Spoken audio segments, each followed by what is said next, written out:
Hello parents and welcome back to Parent Shift, a place where we speak about conscious parenting. I've been discussing the parenting myths that are raising a broken adult. In that series, this is the 7th and the final video. And today I want to speak about the outsourcing parent, basically a parent who's depending a whole host on the support systems to raise the child. But before I go there, here is an important question.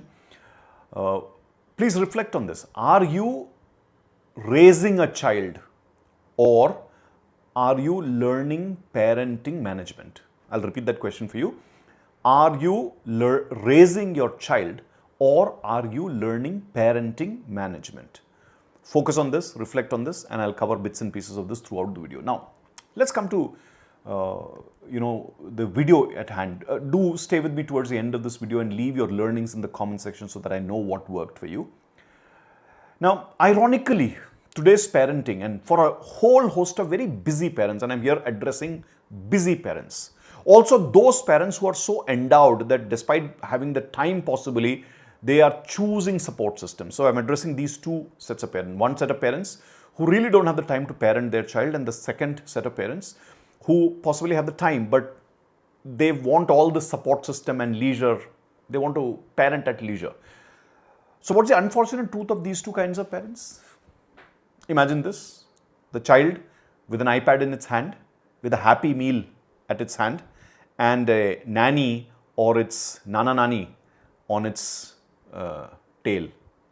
That is the image of this kind of outsourcing parent. And whatever remains of that gets outsourced to the school, and the teachers get orders and feedback and get blamed for various bad behaviors, and whatever remains of that goes to all the house helps and drivers, etc., who are the rest of the paraphernalia who take the wrath of you as a parent in trying to raise that child. Why is this happening? So genuinely today, a lot of people are busy in their life, and they have their ambitions. Despite being parents, they have their ambitions, and which is okay, rightly so. Everybody has ambitions. You want to achieve things in life. And those ambitions are then making you make that choice of staying away from the child and using your support system. So the daycare, iPad, nanny, or others in the family, the nanny, the driver, they all come into the whole equation. But you know what is happening? Despite the best of the nannies, the gadgets, the family support and everything, what your child doesn't have is a parent. What your child doesn't have is a genuine parent who has the discretion of what is the best for my child, who isn't busy helping the child figure out things about the life. The child is figuring things out on its own. That is the sad reality of this kind of parenting, because you as a parent have chosen to ride on two boats. Somewhere before you became a parent, you had to make some of these important decisions that are you really going to be able to contribute time? But neither your learnings nor your own understanding or intellectual or emotional maturity helped you understand that maybe you should have had the courage to decide whether you have the time for parenting or not. Add to that the complication of all these business leaders and business gurus, and especially some of them women. I have nothing against women and mothers, but here is what happens. Many of them over glorify that, hey, listen, I am managing the boardroom meeting also. I am managing my official visits also. I am managing my child also. A lot of that has unfortunately added significant challenges, because many of those women who come and talk about these big bang things that they are managing the boardroom and the child and all of these things, they will not tell you what are the gaps that their child has. Many of them are actually raising children who are drug addicts, to traffic abusers, to so many others. Yes, some of those children could have really turned out wonderful, and absolutely that's possible. And that is somewhere the blessing of God to that child. Its support system did, it learned, the child observed, etc. But doesn't happen in all cases. So please, influencers are the last set of people that you need to listen to in terms of these modern parenting techniques. Don't do that. Go to traditional parenting methods. They are very important. And when I say traditional, these are not the traditions alone. These are based on shastras. These are based on psychology. These are based on sociology. These are based on real good research. That's what should be the parenting methods. And I'm not saying traditional in terms of orthodox. So don't misunderstand me there. So coming back, do not outsource your parenting. This can be a very dangerous space to be in. See, we all make our parenting decisions from our scripts and our early decisions in life, and maybe we have seen the absenteeism of parents and we think it's all right. 20, 30, 40 years back, it was okay to have minimal invasive parenting, but in today's time, with the interruptions of social media, gadgets, etc., it's a big challenge. And when you splurge on the child, when you give it access to social media, when you give it access to iPads and technology, and especially with online classes, etc., happening, the child is opening its life to a whole host of challenges. And you should watch some of those series which talk about adolescent children and their problems on social media and how they behave. Very recently, a very popular series on this a limited series has come on this on Netflix also, and many such stories exist. So be careful, watch what you're doing, because outsourcing parenting may get you a support system, but it may not get you your child, the real parent. Okay. Now, there are some myths that these kind of parents suffer from, and if you are one of them, you also possibly may have this myth, because you are choosing your own peace, you're choosing your own freedom, but the myth that you're operating with is that I am giving everything to my child, and I am giving the child the best, and maybe that's enough. The best here is the iPad, the best here is the nanny, the best here is the school. The best is not you. The best for the child is an interested, participating, focused parent. The best for the child is not gadgets. The best for the child is not money being splurged on it.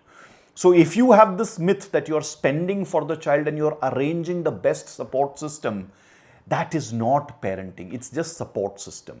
Please do not equate support system to parenting. Please don't equate the best spending to the support, to the parenting and what parenting can do. Parenting is that love, care, nurturing, structure, discipline, value systems which the child needs to take in. And for that, you as a parent has to be available. The mother, the father has to be available. So you have to configure your life, your career, everything in such a way that you are able to give that sufficient amount of time, guidance, the conversations, etc. And that's not over the weekends alone, during the week also. So figure this out, and you may use minimal support systems, and I'll talk how you can fine-tune support system. But anything that goes beyond 5-10% of parenting being substituted by support system, you will start finding a lot of disasters happening. Sooner or later, the child will pay a price for that. You will be lucky if that doesn't happen. So don't live with that first myth that I am providing the best for my child and that's enough. Don't have that. You are the only best thing for your child. The second myth that many of these parents have is that as long as my child is busy, as long as my child is not troubling anyone, as long as my child is occupied, it's okay. An occupied child doesn't mean the child is productively occupied. An occupied child doesn't mean a child is progressively occupied. An occupied child doesn't mean that that occupation is contributing to its intellectual, emotional, social, musical, mathematical, and so many other forms of intelligences which are required for a healthy adult to become who or she is. And even if the child was occupied and busy, love, nurturing, structure, etc., that's not coming from that busyness. So if you are as a parent thinking that I have made my child busy and that's more than enough and it's a substitution for you as a parent, some point in time you will realize that there is a huge deficit and the child has gone too far away from what real human connections are all about. Busyness is just a matrix. It's not your child's development. So please control that myth. You have to be present. You have to be available. You have to be there for parenting. So I'm going to leave those two myths for you so that you don't create this challenge for yourself. Remember, all the support system may give you some peace. It may give the child some freedom, etc. in that little space. But you know what's happening? You're raising a child who possibly is emotionally and intellectually stunted, a child who possibly doesn't have any real regulation except for what others are giving as an instruction. A child has a very confused concept of what is a parent supposed to do, and its own self-regulation is not developing. The child's mentality also becomes, let me give feedback to my parents and it will fix whatever it is. So if the school is not working, give feedback. If the hostel is not working, give feedback. If the car driver is not working, give feedback. If the nanny said something, give feedback. So the child also learns to weaponize feedback against all its support system and tries to figure out a convenience. And sooner or later, the child will do that. It will configure the support system for its own convenience. So these are the dangers if you're going to live with the outsourcing parenting and support system parenting and splurging parenting.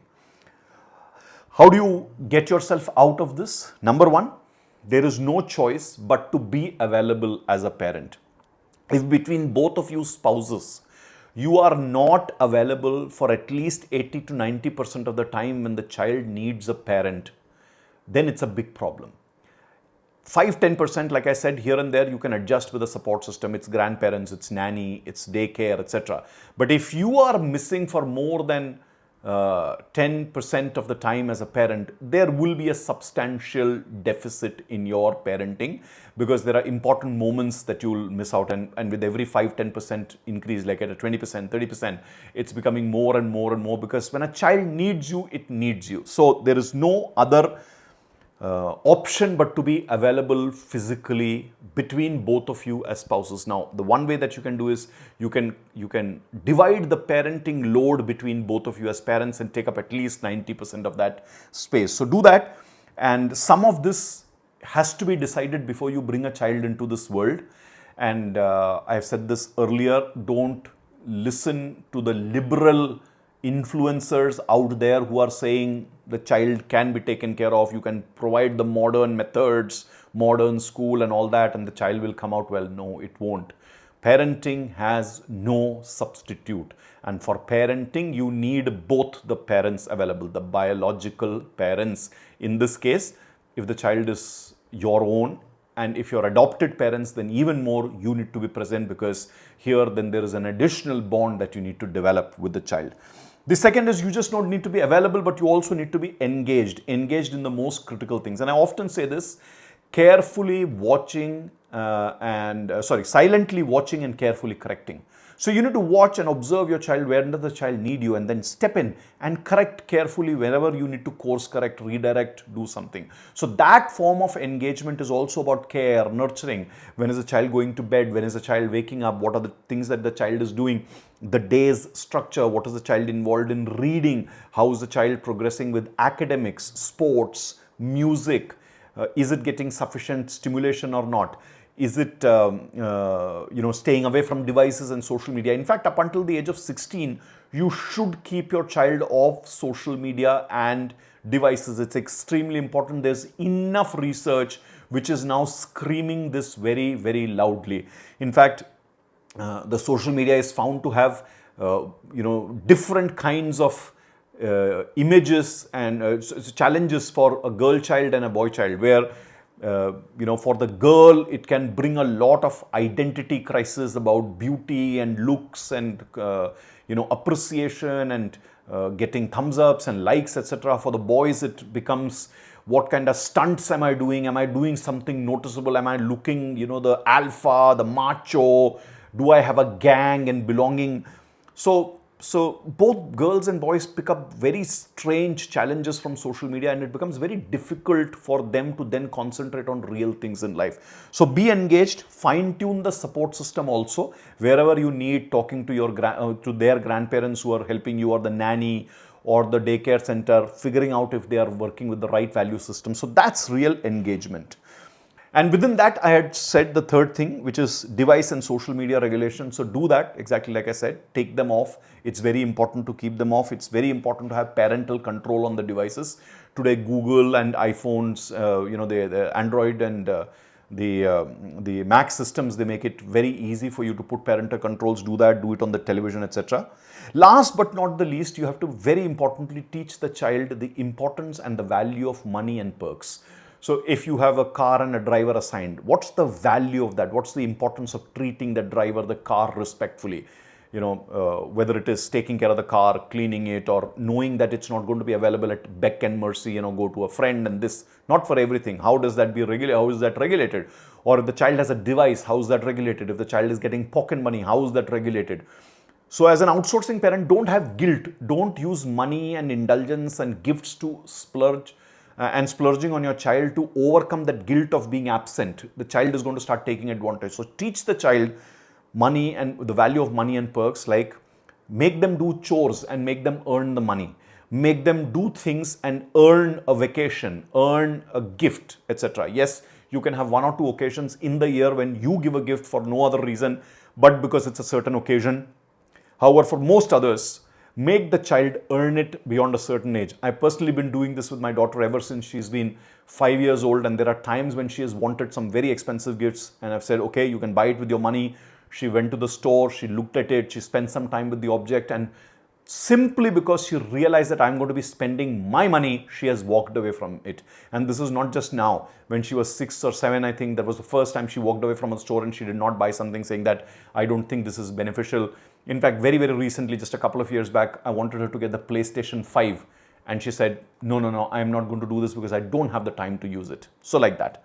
So that's outsourcing parenting for you. Be careful, be available, be engaged, take care of your children.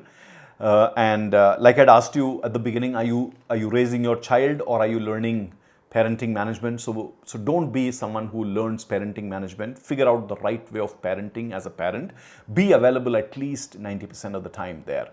So remember this, with a support system, you will reduce your child to a user of the system.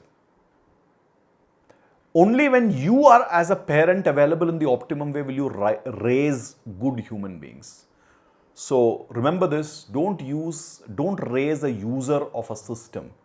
Raise a child who is a human and a part of this society from very early age.